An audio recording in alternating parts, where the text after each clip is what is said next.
Hey guys, it's Vince. Today in this video, it's going to cover the second half of the pro-grade system build that I performed for a client. In the first half, you guys seen all the components mounted. In this half of the video, you're going to see the entire system completed, graphic, ready to go. There's a lot of information going to be covered, so again, if you don't have a lot of time, I recommend just coming back to this. It's probably going to be, maybe 15, 20 minutes, but there's a lot of detail to cover, and I'm hoping to answer a lot of the redundant questions that I receive. We'll start with the cables first. This is one of the motor cables for the client. Now, of course, this cable is my 18-4 double shielded cable. You can see that we've labeled it with a ground or an actual green label here, which signifies the ground drain. This is the end that's actually ground drain. It's utilizing GX16 5-pin connector here, female, a GX16 female connector here, which is 5-pin female, and that signifies the motor cables. Now, of course, this is a 4-axis system, so the client's getting 4 of these. Everything in this system has been assembled basically from scratch, including the power cord. So what we're going to do is pan over here. You can see the back panel of the system.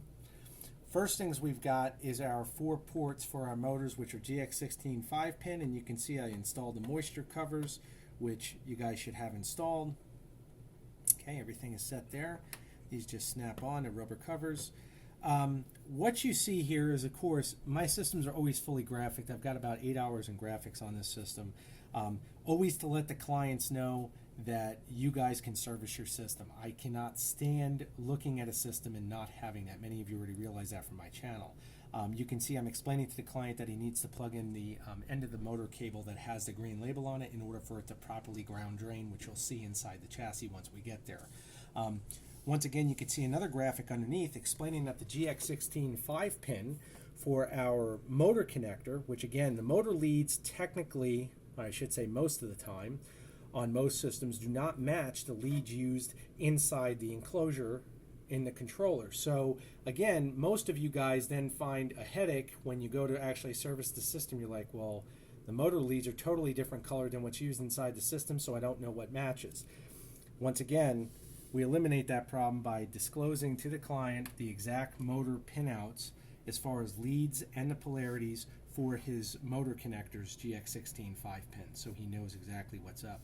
We've got over here our DB9 female plug-in, which again I installed as a bonus for the client, because if he ever decides to add inputs, he can use this one 9-pin connector and one DB9 cable that I offer to actually connect all of his inputs using one cable. Okay, very, very easy to do. This is a pro solderless connector, so of course he doesn't have to solder anything. He can connect everything and be set to go. Over here, of course, we've got our power cord, and again, I fabricate this. You can't buy these. This GX16 3-pin. Once again, I love the GX16 connectors because we have maximum safety. These just screw and lock on. 10 amp external fuse right here. Easiest one to replace. We also have triple redundancy inside the system. We'll cover that later. Coming over here now, you can see our EMI filter, which we have installed for our actual PC communication. We've got a DB25 parallel port, of course. This comes over and filters out all those signals going to our system. Coming over here to the back plate, and we'll start on this first. I'll let her get over here. Once again, you can definitely see that we've got our schematic for our breakout board, okay, and all of our drives. On top of that, we're also explaining that our drive's GX16 wiring pinout is red A+, black A-, white B+, and blue B-. Now, all of the leads you see going into the drives, they're silicone. I do not like using standard wire. I like maximum flexibility. You can see we've got our ferrites installed for filtering, passive filtering on everything, from the actual leads coming in from the motor cables themselves, on top of our ferrites that are going to our step and direction signals to our breakout board. Okay, now everything in this system I offer in my store. Matter of fact, I offer this as a kit. I'll discuss that at the end. But all of these components are being used in this system in the format that I designed them for. Okay, so many of you have questions. You'll see it used here and it'll make a lot more sense. Now, one of the biggest questions I get asked is about grounding. So let's cover that real quick. You can see that our GX16 power connector, the 3-pin, comes in. This is our ground, the green. And it comes over to our terminal splitter. Okay, and you can see I have that labeled right there. I don't know if you can see that. And what we've got here is our ground coming from the wall. It splits right here, and then we have our 4 ground drains, and these are for the motor cables that are plugged in to these GX16 5-pins that are supporting the drives themselves. Okay, so they are properly ground drained once they plug in. That's done. Then you can see over here we have another lead, and again, every connection in this system, I cannot emphasize this enough, is soldered with heat shrink, flux, and again, circle ring connectors. There is nothing at all, no corners cut. Everything is done the way I feel it should be, and I get a lot of flack on that because a lot of guys say, you know, pro-grade systems, they do it one way. Again, I have well over 100 connections in this system. I want to reduce resistance as much as possible, and I've emphasized that to everybody. I hope they take heed on that. It is more work, but believe you me, when you have that many connections, it will make a difference in the system, and that's why I do it. Believe me, if there was an easier way, why would I do it? and I'm always looking at that, trust me. So again, we have our connection here for a ground. This ground comes all the way over, once again, to our AC terminal splitter, which again splits all of our grounds and splits also our live and our neutral. We won't discuss this yet. We'll stay at the back of the system because there's still some things here to talk about. Now in the rear of the system, you can see that we have our common terminal splitter.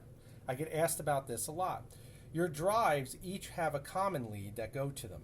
The problem is that on every breakout board that has an output, they have one ground. Well, we know that if we have one ground on our breakout board, we have to split that to go to all these drives, or else we're daisy chaining, in which case that's what this terminal splitter is used for.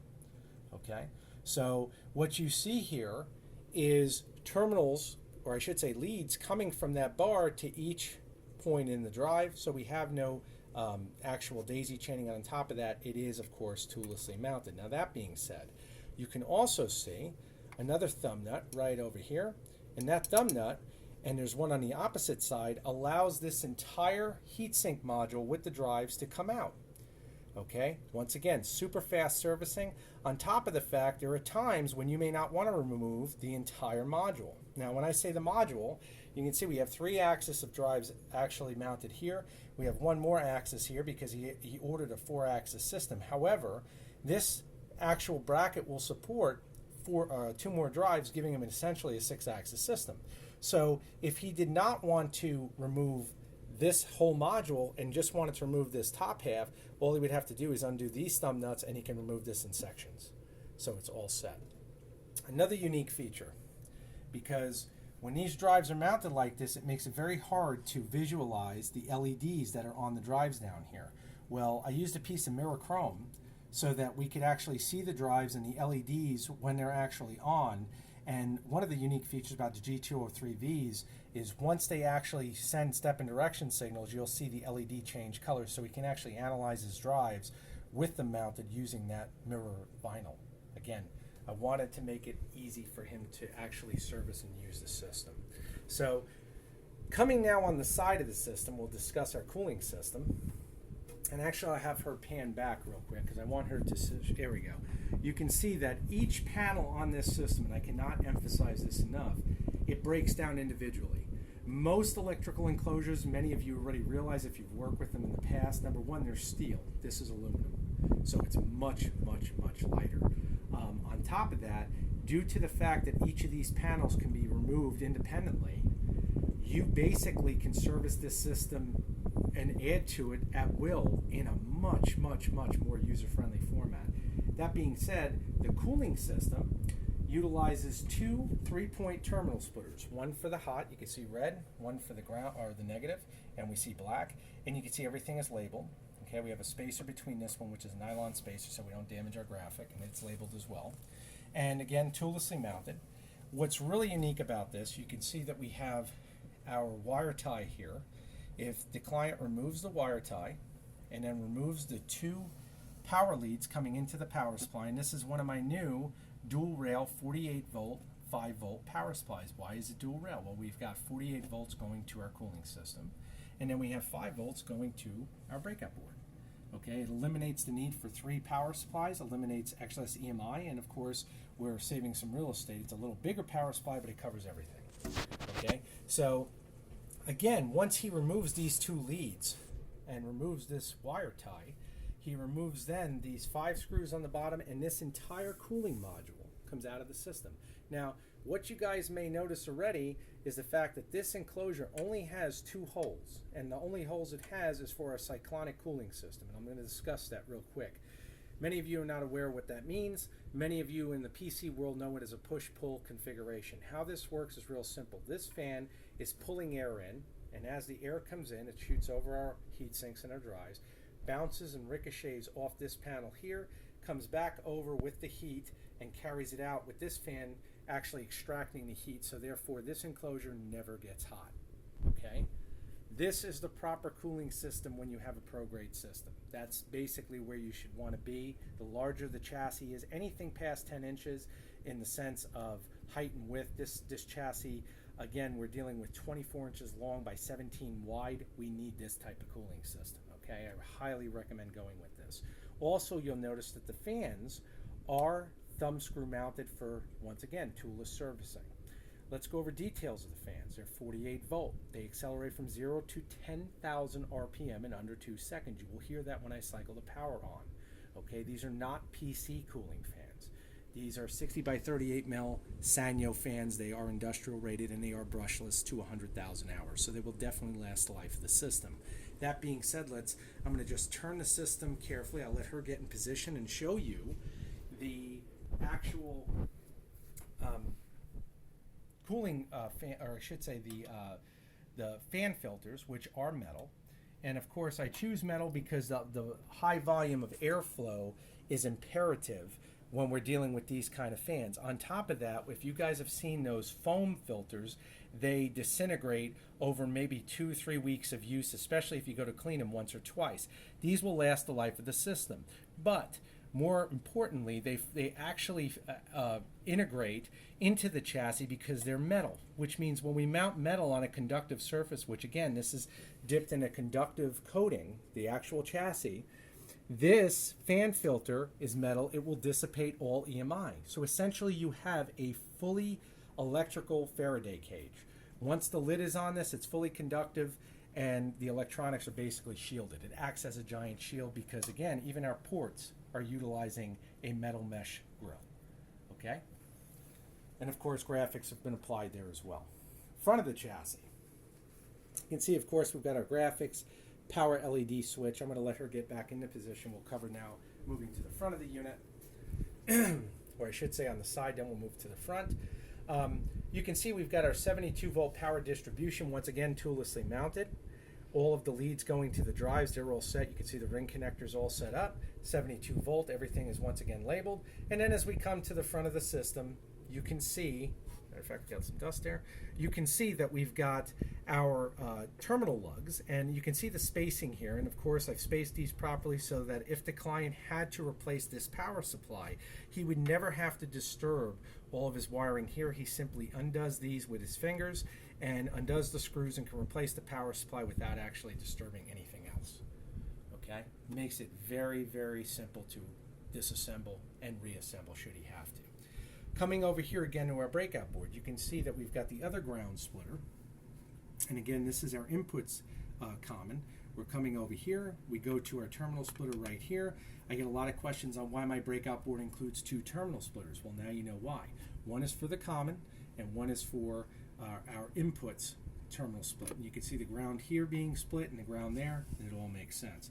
This right here plugs in. This is our e-stop, and our e-stop once again is utilizing 22 gauge double shielded cable. Comes over here, right up, and you can see the green lead, which is then run, which of course is our shield drain, which is then run to our AC ground. Boom. Which once again is a star point ground. Why is that? Because all of these grounds that you see allocated here are then run back to our original ground splitter and back to our original wall ground. And everything, that's what utilizes a star point ground. So when I get questions on that, you guys can review this and see. It's very simple. All a star point ground is that every ground is shared by the same centralized location, which means the wall ground, we're dealing with our wall outlet right there, and it all just comes in and shares that same grounding point. So it's isolated. We also only have our shield drains attached at one end, and that's to prevent ground loops or the potential thereof. I have guys that'll argue with me, well, you know, that's old technology. You know, technically you can ground on both ends. I say if you want to take that chance, you're more than welcome to. I'm going with what I know for a fact works. This works. Not to mention using double shielded is already bulletproof cable. We know that. So again, we've covered this. We've covered our breakout board. Well, let's look at our power supplies once again. We'll work to the front. All ring connectors are used there for safety. Everything is soldered once again, of course. AC terminal splitter, again, toollessly mounted. Again, should he have to actually adjust anything, he can.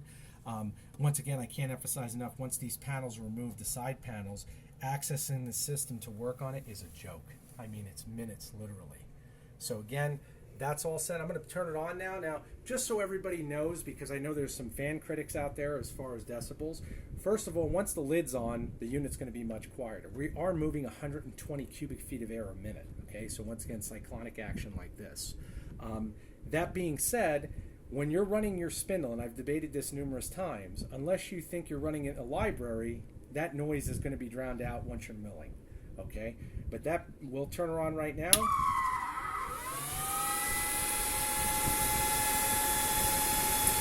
Shoot over on this angle, you can see the LED on the warehouse. Okay, and our fan, definitely, you can feel that air just coming through and all the way around. LED in the front.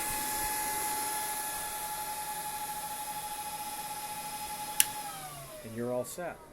So once again, guys, just to wrap this up, you can see the level of detail, not just with the schematics, which I don't know if I covered this, but I want to cover this. The breakout board schematic is right here. This will allow the client to service this system himself. And once again, I can't emphasize how important that is. I'm certainly not flying to California. It wouldn't make any financial sense for the client to have me do that unless it's a major, major overhaul. The breakout board is mounted the exact way it's mirrored in this diagram. So he can sit here and service his own system at will. That is imperative, okay? Overall, like I said, this system is offered in my store. I've had it listed for some time, but I've never done a video breakdown, and I don't know why I didn't. I think I just had a brain fart. But now doing this, I think it's answered a ton of questions. Again, I will link the system. The system is actually being sold with Bobcat, CAD-CAM. Again, I can offer this system in any configuration you like. I've chosen to use the features that I feel work the best. And when I say that, I've bundled everything together. Again, in the system in the store, you get the fans, of course. I will upgrade the new power supply because it's much better than utilizing a separate 5-volt and a 48-volt power supply, once again, to isolate cooling system from the actual breakout board. This will be the new standard.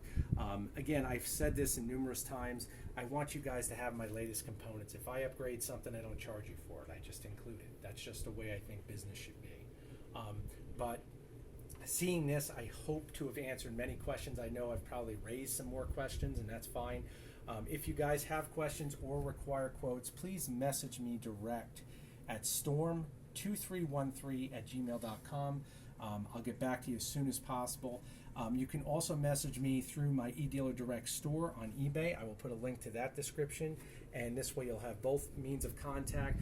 And please be patient. Right now, things are getting kind of hectic. You know, we're getting at the last quarter of the year, and things can get kind of crazy. So this system actually took about 3 weeks to complete, just because, again, running the business itself and dealing with what I deal with. But overall, I get asked that a lot. How long does a system like this take? And typically, it's about 3 to 4 weeks. And again, I try to cover as many details as possible, and that doesn't include custom mods that clients will ask.